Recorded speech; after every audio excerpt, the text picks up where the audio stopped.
Assalamualaikum warahmatullahi wabarakatuh.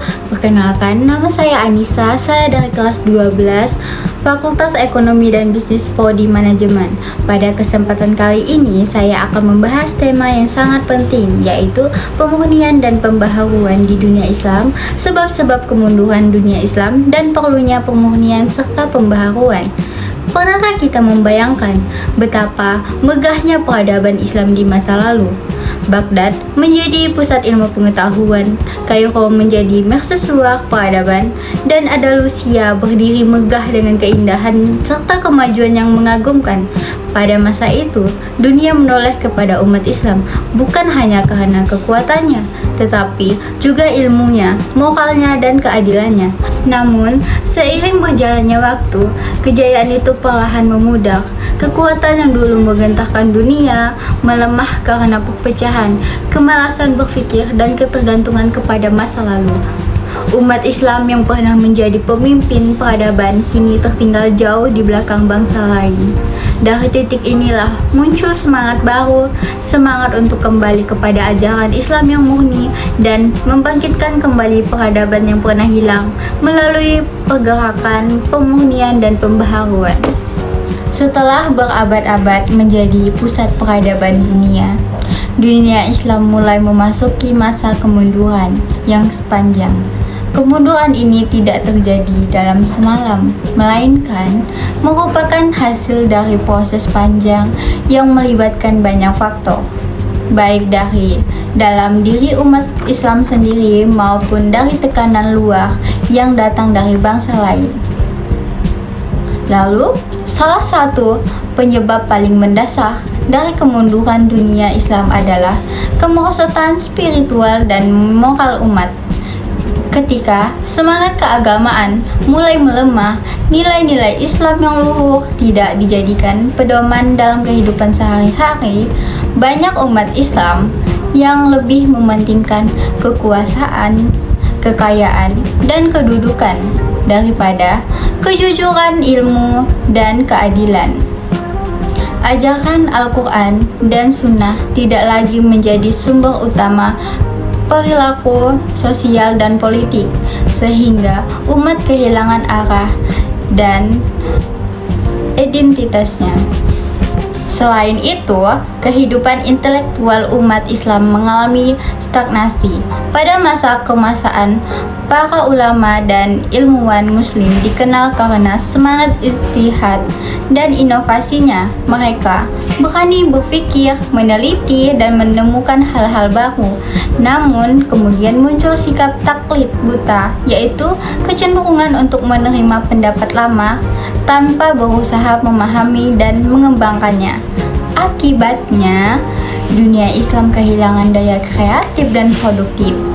Sementara itu, bangsa-bangsa Barat justru bangkit melalui renesansi dan revolusi industri, meninggalkan dunia Islam dalam ketertinggalan ilmu dan teknologi. Kemunduran juga semakin dalam karena perpecahan politik di antara umat Islam. Kekhalifahan yang dulu menyatukan umat Islam mulai terpecah menjadi kerajaan-kerajaan kecil yang saling bersaing dan berperang satu sama lain. Kepentingan pribadi dan kekuasaan mengalahkan kepentingan umat secara keseluruhan. Perpecahan ini membuat dunia Islam lemah dan mudah dijajah oleh kekuasaan asing. Pada saat yang sama, penjajahan Barat meluas ke berbagai wilayah Islam.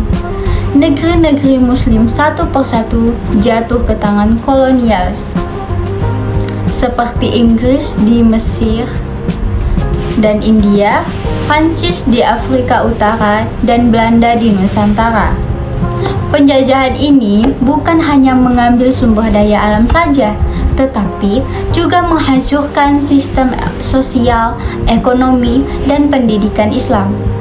Nilai-nilai Barat yang mulai diadopsi dan banyak umat Islam yang kehilangan rasa percaya diri terhadap agamanya sendiri. Selain aspek politik dan keagamaan, faktor ekonomi dan teknologi juga turut memperparah keadaan negara-negara Islam gagal mengikuti perkembangan ekonomi global. Mereka bergantung kepada ekspor bahan mentah, sementara industri dan teknologi dikuasai oleh bangsa lain. Kemandirian ekonomi hilang dan dunia Islam menjadi tertinggal dalam berbagai bidang kehidupan. Namun di tengah kemunduran itu, muncul kesadaran baru dari para pemikir dan ulama besar tentang perlunya kebangkitan. Mereka menyadari bahwa umat Islam tidak akan bangkit jika tidak kembali kepada ajaran Islam yang murni. Dan jika tidak menyesuaikan diri dengan tuntunan zaman modern, dari sinilah lahir dua gerakan besar dalam sejarah kebangkitan Islam, yaitu gerakan pemurnian atau tajdid dan gerakan pembaharuan atau isalah. Gerakan pemurnian berfokus kepada upaya pengembalikan umat Islam. Gerakan pemurnian berfokus pada upaya mengembalikan umat Islam kepada sumber ajaran utama, yaitu Al-Quran dan Hadis.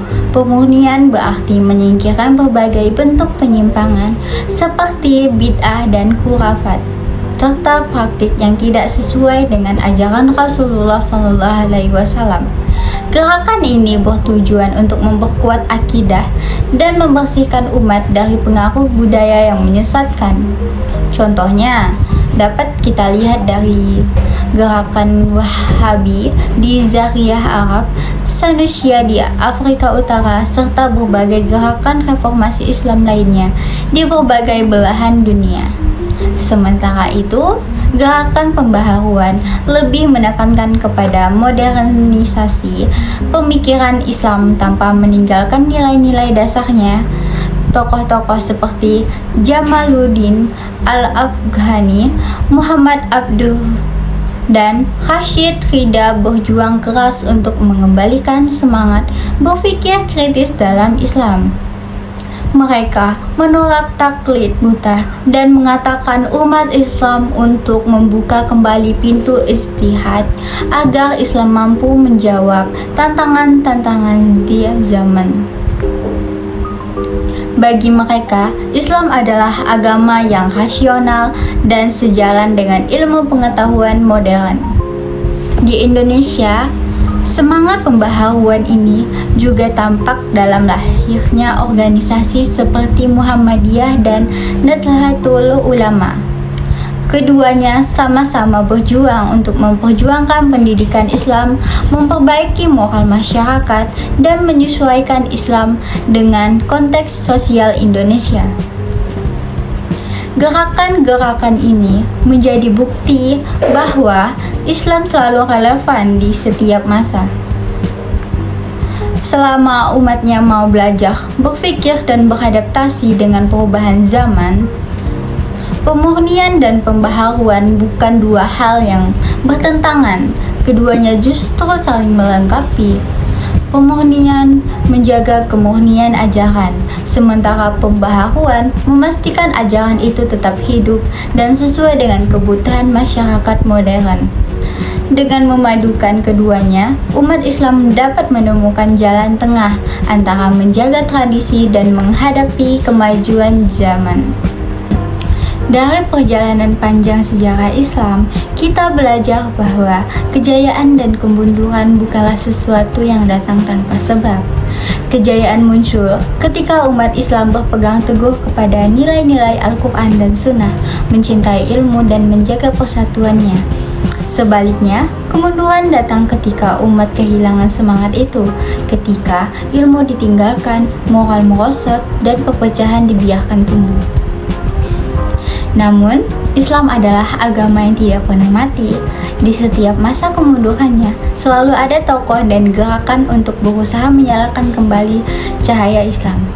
Gerakan pemurnian dan pembaharuan menjadi bukti bahwa Islam selalu mampu menyesuaikan diri dengan zaman tanpa kehilangan jati dirinya.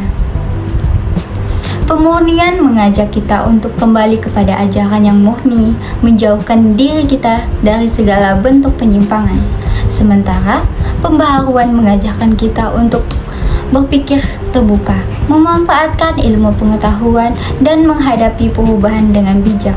Keduanya adalah kunci bagi kebangkitan kembali umat Islam agar mampu berdiri sejajar dengan bangsa-bangsa yang lainnya. Sebagai generasi muda Muslim, tugas kita bukan hanya mengagumi masa lalu, tetapi juga meneruskan semangat itu di masa kini. Kita harus menumbuhkan kembali semangat belajar, semangat berpikir kritis, dan semangat memperbaiki diri agar Islam menjadi rahmat bagi seluruh umat. Sekian dari saya. Wassalamualaikum warahmatullahi wabarakatuh.